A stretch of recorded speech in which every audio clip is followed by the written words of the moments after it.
السلام علیکم ورحمۃ اللہ وبرکاتہ الحمد للہ رب العالمین والصلاة والسلام علی سید الانبیاء والمرسلین اعوذ باللہ من الشیطان الرجیم بسم اللہ الرحمن الرحیم۔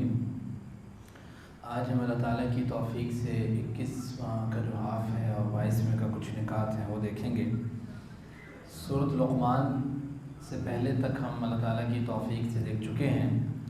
سورۃ لقمان ہے 21ویں پارے میں، مکی صورت ہے، 590 میں اس کا نزول ہے، اور عرب کے ایک دانا اور عقل مند شخص جس کا نام لقمان تھا، جو اس دور میں ان کے ہاں مشہور تھے، معروف تھے، ان کا تذکرہ کیا گیا اور بتایا گیا کہ صرف انبیاء ہی نہیں بلکہ دانا، عقل مند اور فطرت کے مطابق زندگی گزارنے والے لوگوں کا بھی اسی سے ملتا جلتا جو ہے وہ پیغام ہوا کرتا تھا جو انبیاء کا ہوتا ہے۔ اس صورت میں اگر اہم نکات دیکھے جائیں تو پہلی بات شروع میں ہی آیت نمبر 6 اور 7 میں سمجھ آتی ہے کہ رسول اللہ صلی اللہ علیہ وسلم جب کبھی دعوت دیا کرتے تو آپ نبی کریم صلی اللہ علیہ وسلم قرآن پڑھا کرتے، لیکن اس کے مد مقابل بہت سے مشرکین ایک کام کیا کرتے تھے کہ اس دور میں کرائے کی لونڈیاں یا عورتیں خرید کے لاتے اور ان کو جو ہے وہ گانا گانے کے لیے کہتے۔ اس دور میں گانا ہی یہ لوگ گاتے تھے، یعنی جن کی کوئی حیثیت نہیں ہوتی تھی، وقت نہیں ہوتی تھی، ان سے وہ لوگ گانے گواتے تھے، ناچ کرواتے تھے، اور معاشرے میں جو ہے نا وہ ان کی طرف دیکھنا کوئی پسند نہیں کرتا تھا، وہ یہ حیثیت ہوتی۔ تو ان کو لے کے آتے، جب رسول اللہ جس جگہ پہ قرآن پڑھنا شروع کرتے تو وہ جلدی جلدی عورتوں کو وہاں سے بلاتے کہ یہ آپ گانا سناؤ نا۔ تو قرآن نے اس کی طرف اشارہ کرتے ہوئے یہ کہا کہ وَمِنَ النَّاسِ، کچھ لوگ ایسے ہیں، مَن يَشْتَرِي لَهْوَ الْحَدِيث، جو لہو حدیث جو ہے یعنی بے وقت بے فائدہ، ٹھیک ہے، بات جس کی تشریح جو ہے وہ صحابہ کرام سے، محدثین سے ملتی ہے کہ لہو الحدیث سے وہ تمام ایکوپمنٹس جو ہیں، انسٹرومنٹس جو ہیں وہ بھی مراد ہیں جس کے ذریعے گانا گایا جاتا ہے، اور وہ گانا گانے والے اور بالیاں وہ بھی مراد ہیں۔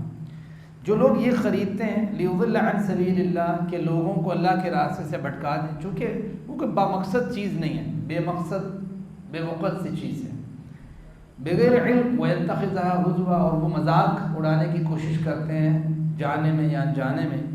أُولَٰئِكَ لَهُمْ عَذَابٌ مُّهِينٌ، ان لوگوں کے لیے رسوا کرنے والا عذاب ہے۔ اس کے بعد اگلی آیت مبارکہ ہے، اور اس کے متعلق صحیح بخاری میں ایک حدیث ہے جو اس بات کی تشریح کرتی ہے، وہ ذرا سمجھیے گا۔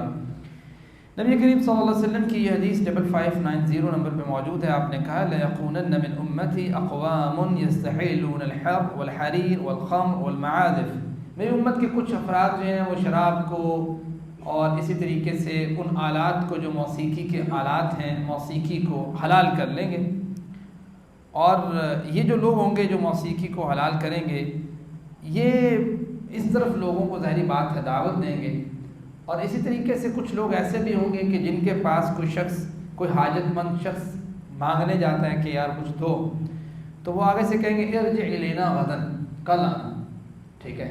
یہ بھی کتنی بری صفت بیان ہوئی ہے کہ ہر چیز میں کچھ لوگوں کی عادت ہوتی ہے کل آنا کل آنا، اگر کسی نے کچھ دینا ہے تو بھائی دیں، یہ کیا طریقہ ہو، کل آنا، پرسوں دیکھتے ہیں، ترسوں دیکھتے ہیں۔ لوگ اکثر جو ہے وہ حاجت مند کے ساتھ یہ معاملہ کرتے ہیں۔ ایون مساجد کے فنڈز بھی اسی طریقے سے ہوتے ہیں۔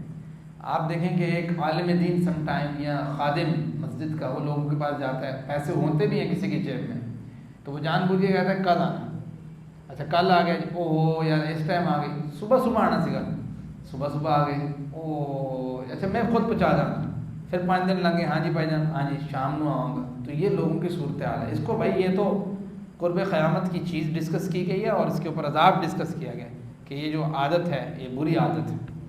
تو قرآن کہتا ہے کہ اللہ تعالیٰ ایک وقت آئے گا، علم کو اٹھا لے گا، اور قرۃ و خنازیر الی یوم القیامہ، ان کو جو ہے وہ قیامت کے دن جو ہے بندر اور خنازیر بنا کے پیش کرے۔ یہ سارے وہ لوگ ہیں جنہوں نے گانوں کو، اس کے انسٹرومنٹس کو اور اس طرح کی عادات کو ڈیولپ کیا۔ اللہم لا تجعلنا منہم، اللہ تعالیٰ ہمیں ایسے لوگوں میں سے نہ بنائے۔ اس کے بعد اللہ سبحانہ و تعالیٰ نے سورۃ لقمان میں جناب لقمان علیہ السلام کی نصیحتیں کچھ ذکر کی ہیں جو انہوں نے اپنے بیٹے کو کی ہیں۔ ہم اپنے بیٹوں کو کیسی نصیحتیں کرتے ہیں؟ ایک بیٹا ماشاءاللہ سے اگر تھوڑا سا اچھا ہوتا ہے اور اس کو یہ ہوتا ہے کہ کسی کو دھوکہ نہیں دینا، جھوٹ نہیں بولنا، فراڈ نہیں کرنا، اور ایک وہ ہوتا ہے جو بڑا فراڈی قسم کا ہوتا ہے نا، تو باپ پتہ کیا کہتا ہے عمومی طور پہ اگر دیندار نہ ہو تو، کئی دیندار بھی ماشاءاللہ سے بیچ میں ہوتے ہیں، باپ کہتا ہے اے میرا پوت چلے تو چل ہے اصل جو ہے اینوں پتہ ہے زندگی کیویں گزارنی، ہاں کیا بات ہے، تو لوگ ایسے کمپیریزن کر رہے ہوتے ہیں۔ وہ جہاں بیچارہ چلا جنوں کہہ رہے ہوتے ہیں وہ بیچارہ چنگا ہوتا ہے کہ لوگوں کو دھوکھا نہیں دینا، فراڈی نہیں ہوتا، جہاں نا کسی کے منہ سامنے اتنا بولتا نہیں ہے، ٹھیک ہے، حساب کتاب نہ گل کرے گا، انہوں تسی بنا دیتا چلا۔ جہاں بیچارہ برا بندہ ہے انہوں تسی اپریشیٹ کر رہے ہو، ویری گڈ بھائی، دب کے رکھ، ایسی طریقے نہ۔ جناب لقمان اپنے بچوں کو جو نصیحت کر رہے ہیں اس نصیحت کو آپ سنیے۔ قرآن کہتے ہیں وَلَقَدْ آتَيْنَا لُقْمَانَ الْحِكْمَةَ أَنِ اشْكُرْ لِلَّهِ، ہم نے لقمان کو حکمت عطا کی۔ حکمت کا نسبت اللہ سبحانہ وتعالیٰ نے اپنی طرف بھی کی ہے، حکمت کی نسبت اللہ نے قرآن کی طرف بھی کی ہے، اور ہمیں بھی جب کہا کہ لوگوں کو دعوت دو، پکارو، بلاؤ اللہ کی طرف، تو تب بھی کہا حکمت کے ساتھ بلاؤ۔ تو حکمت چھوٹی نعمت نہیں ہے۔ ایک بندے کو علم ہے لیکن ایگزیکیوشن اس کی کیسے ہوگی، صحیح ٹائم پہ صحیح طریقے سے کسی بھی چیز کے بارے میں، اور جس کو پتہ ہوتا ہے نا مارکیٹ کا کہ یہ مارکیٹ کس ٹائم چڑھے گی، کس ٹائم اترے گی، کون سا ٹائم کون سی چیز کے لیے سوٹیبل ہے، کون سا گاہک کہاں ملے گا، وہی ترقی کر رہا ہوتا ہے نا۔ سیم ایز اٹ از حکمت اسی چیز کو کہتے ہیں، جب دعوت کے میدان میں بھی کہ کون سی چیز کس موقع پہ آپ نے چوٹ لگانی ہوتی۔ تو قرآن کہتا ہے ہم نے لقمان کو حکمت دی، ان اشکر للہ، ہم نے کہا اللہ کا شکر ادا کیجئے، اور شکر ومن یشکر فانما یشکر لنفسہ، جو شکر کرے گا اس کے نفس کے لیے شکر ہے۔ پھر لقمان نے اپنے بیٹے کو نصیحت کی، کہا یا بنی لا تشرک باللہ، پہلی نصیحت اے میرے بیٹے اللہ کے ساتھ شرک نہیں کرنا۔ اس کا مطلب یہ ہے کہ بچے کو توحید کا بتانا، سمجھانا، سکھانا، وہ سمجھائیں سکھائیں بتائیں تو تب جدوں آپ سیکھیے، تو جدوں آپ ہی ماشاءاللہ جنا سیکھن نو تیار نہ ہوئیے، نپڑھ نو تیار نہ ہوئیے، تو پھر بندے نو کی آنا ہے، کچھ بھی نہیں۔ تو اس لیے پہلے تو خود سیکھنا چاہیے۔ ان الشرک لظلم عظیم، شرک سب سے بڑا ظلم ہے۔ یعنی آپ کو لگے کہ یار فلاں بندے نے بندہ مار دیا ہے، وہ بھی ظلم ہے، لیکن آپ اگر مشرک ہیں تو آپ اس سے بڑے ظالم ہیں، کیونکہ آپ نے اللہ سبحانہ وتعالیٰ کے حق کے ساتھ کسی کو شریک ٹھہرایا۔ وَوَصَّيْنَا الْإِنسَانَ بِوَالِدَيْهِ، درمیان میں والدین کے ساتھ حسن سلوک کی بات آئی، چونکہ یہ جس موقع پہ نازل ہو رہی ہے اس موقع پہ ہجرت حبشہ قریب ہے، اور مشرکین یہ بات کہہ رہے ہیں کہ دیکھو اوے اپنے والدین کی گل منایا کرو یار، کوئی حیا کرو، ٹھیک ہے تو اسی اسلام قبول کر لیں، مطلب یہ جو بات ہے یہ ذہن میں ڈال رہے ہیں۔ تو قرآن کہہ رہے ہیں وَوَصَّيْنَا الْإِنسَانَ بِوَالِدَيْهِ إِحْسَانًا حسنا، ہم نے والدین کے ساتھ احسان حسن کرنے کی تمہیں وصیت کی، ہم تو کہہ رہے ہیں، لیکن ایک بات ذہن میں رکھیں، ان کے ساتھ حسن کریں، اس کی وجوہات ہیں۔ انہوں نے آپ کو بچپن سے پالا، ماں نے بوجھ در بوجھ اٹھایا، ماں نے دودھ پلایا، مشقتوں کو برداشت کیا، آپ کو پروان چڑھایا، اور ایک ایک منٹ ایک ایک سیکنڈ انہوں نے آپ کو، ظاہری بات ہے آپ کے بارے میں ان کے احسانات ہیں، احسان ہم جھکا نہیں سکتے، لیکن وَإِن جَاهَدَاكَ عَلَىٰ أَن تُشْرِكَ بِي، اگر وہ آپ کے ساتھ جھگڑا کریں کہ آپ اللہ کے ساتھ شرک کریں، تو آپ نے فَلَا تُطِعْهُمَا، ان کی اطاعت نہیں کرنی۔ اب بعض لوگ یہ سمجھتے ہیں کہ جب ان کی اطاعت نہیں کرنی تو پھر جڑا منہ چاہے اچھی ادھر ادھر یہ وہ بولی جانا ہے، نہیں۔ وَصَاحِبْهُمَا فِي الدُّنْيَا مَعْرُوفًا، پھر ان کے ساتھ حسن سلوک کے ساتھ معروف طریقے سے اچھے انداز سے پیش آنا ہے، پھر بھی برا نہیں کہنا انہیں۔ بات نہ ماننے کا مطلب کسی کو گالی دینا ہوتا ہے؟ ہم نے تو یہی تصور کیا ہوا ہے کہ اگر کسی کی بات نہیں ماننی تو اس کو بیزتا کرنا ہے، تو یہ بیزتا مقصد نہیں ہے اس کا، مقصد یہ ہے کہ آپ نے اطاعت نہیں کر، لا طاعۃ لمخلوق فی معصیۃ الخالق، مخلوق کی اطاعت نہیں ہو سکتی اللہ کی معصیت میں۔ پھر جناب لقمان کی کچھ اور نصیحتیں ذکر کی، کہا کہ انہوں نے اپنے بچے سے کہا اے میرے بیٹے، یا بنی انہا ان تک مثقال حبۃ من خردل فتکن فی صخرۃ او فی السماوات او فی الارض، یہ بات یاد رکھو میرے بیٹے، اگر تم کوئی کام کرو، ٹھیک ہے، کچھ چھوٹے سے چھوٹا کام بھی ہو، وہ کام تم آسمانوں میں چھپ کے کرو، کہیں تم زمین میں پہاڑوں میں چھپ کے کرو، اور رائی کے دانے کے برابر وہ کوئی کام ہو، اللہ سبحانہ و تعالیٰ اسے تمہارے سامنے لے آئے گا. اس لیے خوف خدا یہ سامنے رکھنا ہے، کوئی دیکھے نہ دیکھے، اللہ سبحانہ و تعالیٰ دیکھ رہا ہے. یا بنی اقیم الصلاۃ، اللہ کے حقوق بھی ہے میرے بیٹے ادا کرنے ہیں، نماز قائم کرنی ہے، زکوٰۃ ادا کرنی ہے، نیکی کا حکم دینا ہے، برائی سے روکنا ہے. یہ 4 کام سوکھے نہیں یا اوکھے نے؟ اوکھے نے بھائی، سوکھے کہنے ہوئے ہیں، منہ نہ کہہ دے سوکھے نے، لیکن بارے جو عمل کرنا ہے چونکہ کنٹینیوٹی چاہیے ہوتی ہے، استقامت چاہیے ہوتی ہے، مستقل مزاجی. اس لیے جناب لقمان کہتے ہیں ان ذالک من عزم الامور، یہ ہمت والے کاموں میں ہے، ہمت والے ہر بندہ نہیں کر سکتا. بیٹے سے کہتے ہیں ولا تصعر خدک للناس، اے میرے بیٹے لوگوں کے ساتھ بھی حقوق العباد کے معاملے میں بھی کبھی تکبر نہ کیجیے گا، اپنی گالوں کو نہ پھلائیے گا. اور ولا تمشی فی الارض مرحا، زمین پہ اکڑ کے مت چلیے گا، چونکہ اللہ تعالیٰ کو اکڑ کے چلنے والے اور تکبر کرنے والے لوگ پسند نہیں ہیں. اے میرے بیٹے وقصد فی مشک، اپنی چال میں میانہ روی اختیار کرو. وغضض من صوتک، اپنی آواز بھی بہت اونچی اور بہت نیچی ایسا نہیں، آواز میں بھی آپ میانہ روی اختیار کرو، چونکہ اونچی آواز جو ہے ان انکر الاصوات لصوت الحمیر، گدھے کی آواز ہوتی ہے. اس کے بعد سورۃ سجدہ ہے. سورۃ سجدہ مکی صورت ہے، 4 سے 590 میں اس کا نزول ہے، تقریباً وہی ٹائم ہے. جناب ابو ہریرہ رضی اللہ عنہ کہتے ہیں کہ رسول اللہ صلی اللہ علیہ وسلم اس صورت کو اور صورت انسان کو اللہ نبی کریم صلی اللہ علیہ وسلم جمعہ والے دن فجر کی نماز میں پڑھا کرتے تھے، جو کہ ہماری بھی عام روٹین رہا کرتی ہے. پچھلی سورۃ لقمان میں تو اللہ سبحانہ و تعالیٰ نے یہ بتا دیا کہ قریش کے سرداروں کے خلاف انہوں نے جو بات کی، تکبر میں مبتلا تھے، اور ما انزل اللہ کی بجائے یعنی جو اللہ تعالیٰ نے نازل کیا ہے وہ اس بات پہ چلتے تھے جو کہتے تھے ہمارے آباء و اجداد یہ کیا کرتے تھے. وہ ساری چیزیں اللہ سبحانہ و تعالیٰ نے اس صورت میں کہا کہ فاسق فاجر افراد یہ ایسے ایسے ہوتے ہیں اس صورت میں سورۃ لقمان. لیکن یہ جو صورت ہے اس میں اللہ سبحانہ و تعالیٰ نے جو اللہ کے نیک بندے ہیں، خاص بندے، وہ کیسے ہوتے ہیں ان کا ذکر کیا سورۃ سجدہ کے اندر. وہ ذرا پڑھیے وہ مقام. قرآن کہتا ہے انما یؤمن بآیاتنا الذین اذا ذکروا بها خروا سجدا وسبحوا بحمد ربهم وهم لا يستكبرون. اللہ کے بندے، رحمان کے بندے، مومن بندے وہ ہیں جو اللہ کا ذکر کرتے ہیں، سجدے کی حالت میں بھی کرتے ہیں، تسبیحات کی صورت میں بھی کرتے ہیں. وہ اللہ کے ساتھ اللہ کے سامنے کوئی تکبر، کوئی معاملات ایسے نہیں رکھتے. یہ بندے تو وہ ہیں تتجافى جنوبهم عن المضاجع يدعون ربهم، یہ ان کو صحیح طریقے سے راتوں کو آرام نہیں آتا اللہ کے سامنے کھڑے ہونے کی چاہت کی وجہ سے. یہ کھڑے ہوتے ہیں يدعون ربهم خوفا وطمعا، اللہ کا خوف بھی ہے، اللہ سے کچھ لینے کی امید بھی ہے. یہ اللہ کے بندے ہیں جو خاص اللہ تعالیٰ نے سورۃ سجدہ میں ذکر کیے ہیں. اور پھر کہا کہ مومن اور فاسق یہ برابر نہیں ہو سکتے اللہ کے ہاں. مومن اور فاسق اچھا اور برا برابر نہیں ہو سکتے بھائی. علم والا غیر علم والا برابر نہیں ہو سکتا، مومن فاسق برابر نہیں ہو سکتا، ان دونوں کے انجام برابر نہیں ہو سکتے. قرآن کہتا ہے افمن کان مؤمنا کمن کان فاسقا لا یستوون.